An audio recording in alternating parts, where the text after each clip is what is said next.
best entertainment on the earth. Tune in for Comics with Perch. Hey everybody, this is Perch. I know I'm going to take some crap from this video, and I know a couple of you will go, finally Perch says it the way it is. But please, it's none of those things. This is the reality of my fair is fair kind of mentality to life. So this is an email that I got, but you may be surprised or maybe not. I don't know. This is a good test, how well you know me. So let's read the mail and we can get into it. So the mail goes, hey Perch, Marvel has been sporadically releasing their Marvel Voices series with different minority groups featured within the pages. It has been well reported just how culturally significant these have been and how they have shaken up the entire comic industry. My question, though, is as a Jewish person, I was wondering, when is the Marvel Jewish Voices going to come out? Who is it at Marvel that determines which minority group is worth representing and which ones are best left ignored? Has Marvel avoided Jewish voices because a majority of their Jewish characters are mutants and have now renounced all previous cultural ties informing Krakoa and are thus removing the Jewish face from as many characters as possible? Is this Marvel's final solution? Jesus Christ. Is this Marvel's final solution to this issue? Oh my God. Anyway, I hope it's apparent by now, but I'm 100% being sarcastic about this entire email. Oh, thanks. No. While I think minority representation in media is important, when you boil it down to everyone getting a one-off issue on top of not actually accomplishing anything, you open yourself up to everyone wondering when they get their turn and who is determining the order and why. Take care. Hope you got a chuckle out of this. No, I did. But I'm actually going to take this mail as if it was serious. Okay, so I know. It was a good joke. Marvel Voices as a series is not terribly successful. It sells in the bottom 15% of what Marvel puts out. It tends to, anthology books in general struggle with sales. And Marvel Voices is basically saying, hey, we're going to produce something that is, you don't get enough of or is underrepresented in comics. And here you go, you get this. That's kind of the take they've been going with. The challenge with the note you made in the mail that was intended to be sarcastic, but I think actually has some merit to it, is if you take this to its logical conclusion, when does everyone else get their turn? When does Marvel Voices Jewish people get their issue? When does Marvel Voices Christians get their issue?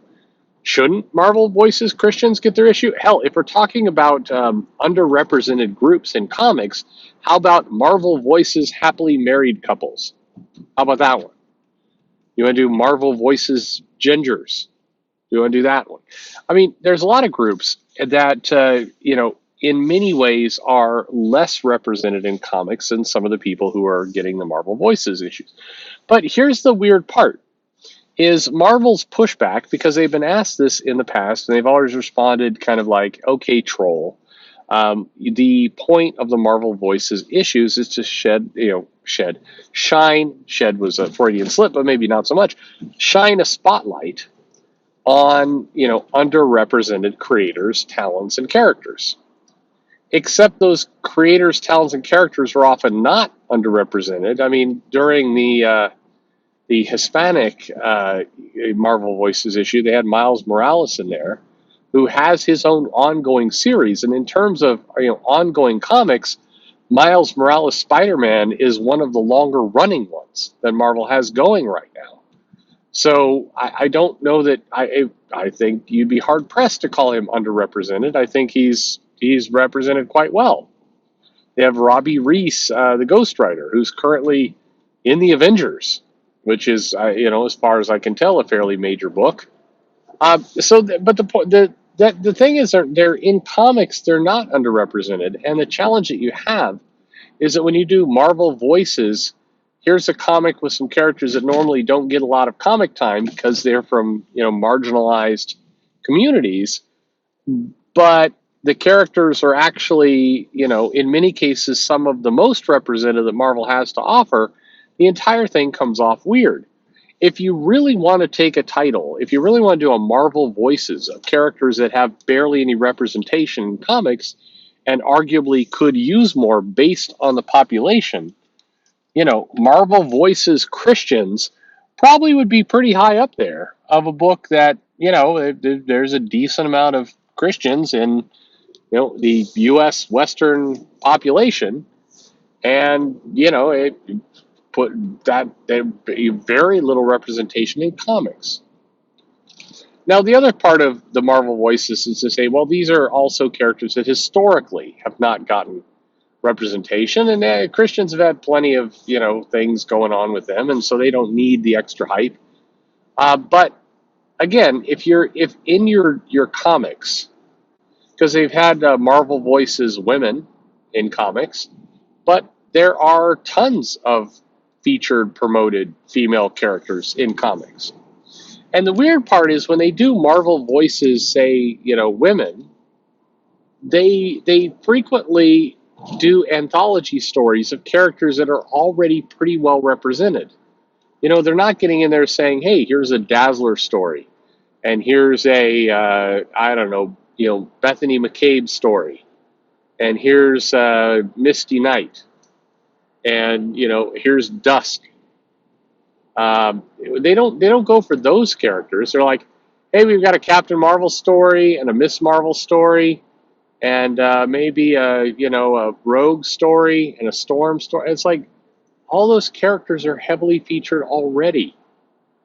What are you doing? What is the point of Marvel Voices? Really, what is the point of it?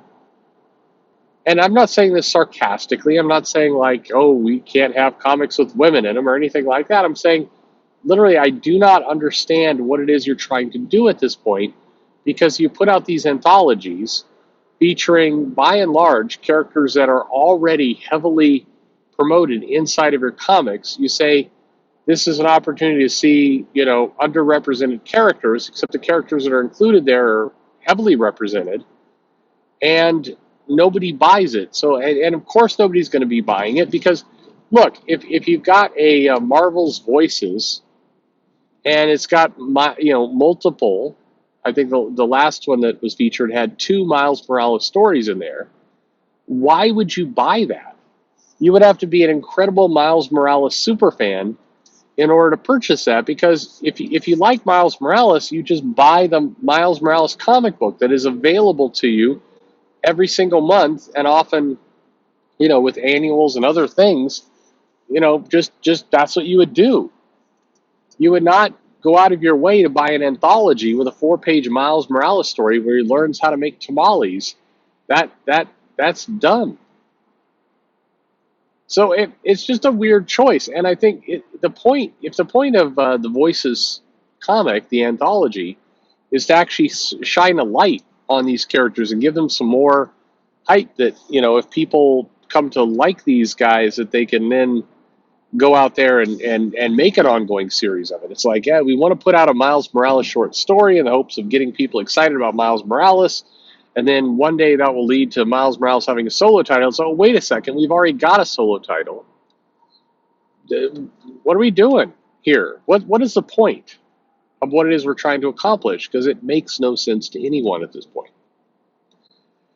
I'm telling you, I know this wouldn't be a popular statement, and if you went on Twitter and you said this, you'd get a lot of people calling you a white supremacist or anything else. But honestly, the largest group that is underrepresented in comics today, yeah, probably Marvel Voices Christian.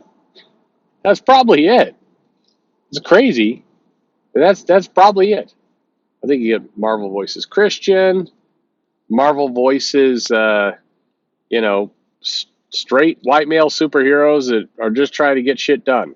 That would be another one. Marvel Voices happily married couples. I mean, Marvel Voices, characters who are in their 30s who do not talk like millennials. I mean, there's a lot you could do. But the Marvel Voices series in general is something that, by and large, I think Marvel is starting to treat like a write-off. They use it as a tryout book for a lot of creators, where it's an anthology and they get somebody to create a 4 to 5 page story to see if it's somebody they'd like to sign to a bigger deal. That's what it is. It's not actually accomplishing giving a spotlight to a lot of these characters, because a lot of the characters who are in the book either already have their own solo books and spotlight, or in the rare instance where you do see a character who hasn't gotten a lot of previous representation, that Marvel Voices story is it. You get 3 pages and they vanish into oblivion until the next time there's an anthology featuring that particular marginalized race 4 to 5 years later. It's ridiculous. I think so. You may be surprised to hear me say this, as long as I'm just pissing off everybody. But I think it's a good idea. I just think it's terribly executed. I think anthologies can sell well if you treat them like a greatest hits album of super over the top action showing the best of these characters, as opposed to having them come out as a goofy, like, here's 4 pages of them having lunch. That stuff doesn't get anyone excited. I mean, imagine if you were new to comic books, so you picked up Marvel Voices and you read through that thing. What about any of those stories gets you excited to then go to the store and buy Ghost Rider the next month, or Miles Morales, or Storm, or if it's a Pride, Marvel Voices Pride?